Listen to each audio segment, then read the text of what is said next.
आज कीर्तनात मायबाप 2 तास बोलायचे म्हणजे उगीच आला उभं राहिलं बसल्याला बोललं असं नाही होत महाराज. त्याचं चिंतन चालू असावं लागतं, त्याचं मनन चालू असावं लागतं. मायबाप नजरेतून सुद्धा अभ्यास होत असतो. तुम्ही कीर्तनकारांना जाऊन विचारा.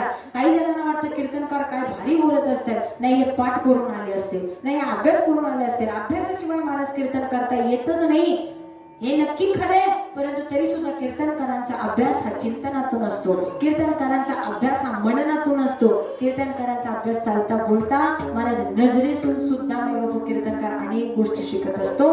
कीर्तनकार सोडा, जो मनुष्य वक्ता असतो, जो मनुष्य मायबाप वाणीवरती प्रभुत्व करणारा असतो आणि समाजामध्ये उभा राहून बोलत असतो ना, त्या व्यक्तीचा अभ्यास तुम्ही त्याला फक्त जाऊन विचारा. मायबाप चालत बोलत या गोष्टी होत असतात. एखाद्या गायकाला जाऊन सुंदर प्रश्न विचारा, बाबा तुम्ही गायला लागला ना, काय स्वर हलवताय, सहज तुम्ही गात असता, तुम्ही गाताय ना आमच्या डोळ्यातलं पाणी हे अवस्था प्राप्त होते कशी, तुम्ही हे सगळं ठरवून करता का? त्यावेळी मायबाप गायकांनी सुद्धा उत्तर द्यावं नाही, या गोष्टी ठरलेल्या नसतात. त्या रंगदेवतेच्या मंचावरती त्यावेळी जो आतून भाव तयार होतो, त्यावेळी जे सुस्त आतून जी अंतस्फूर्ती निर्माण होते, मायबाप त्या अंतस्फूर्तीतून आलेलं ते गाणंही बाहेर पडत असतं आणि त्याचा आनंद गायकही घेत असतो आणि पुढचा श्रोताही घेत असतो.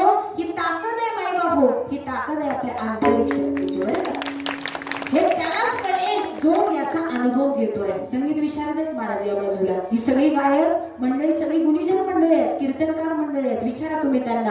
आता तुम्ही मला बाजूला करायचं, महाराजांना म्हणायचं कीर्तनाला सुरुवात करा. मायबाप 2 मिनिटाचा अजिबात विलंब न लावता महाराज आहे त्या चिंतनापासून पुढचं चिंतन ते त्यांच्या पद्धतीने मांडतील, मी माझ्या पद्धतीने मांडू शकते. ही शक्ती कशाची आहे, ही ताकद कशाची आहे? आतमधल्या असलेल्या अंतरात्म्याच्या अभ्यासाची आहे महाराज. म्हणून मी पुन्हा पुन्हा सांगते, कोणत्याही क्षेत्रात कार्य करा. अनेक ताई माझ्या आज कीर्तनाला इथं समोर उभ्या आहेत, माझ्या वयाच्या आहेत, लहान मुली आहेत, 10वीला 12वीला असलेला वर्ग समोर आहे, स्पर्धा परीक्षेचा अभ्यास करणारा वर्ग समोर आहे. दादा आणि दीदीने एकच सांगणं आहे, फक्त प्रामाणिकपणे काम करा, चित्त देऊन काम करा. जे काम करतोय तिथे 100% उतरून काम करा. अभ्यास करताय तर चित्त अभ्यासातच असू द्या. मोबाईल एका बाजूला, जर पुस्तक एका बाजूला असलं तर मला 100% पुस्तकात ध्यान जाणार नाही, ते मोबाईल मध्ये जाणार. मग त्यावेळी रिझल्ट यायच्या वेळी जिथे आम्हाला 90% मार्क पडायला हवी होती, तिथे आम्ही मायबाप 50-60% वरती उतरतो.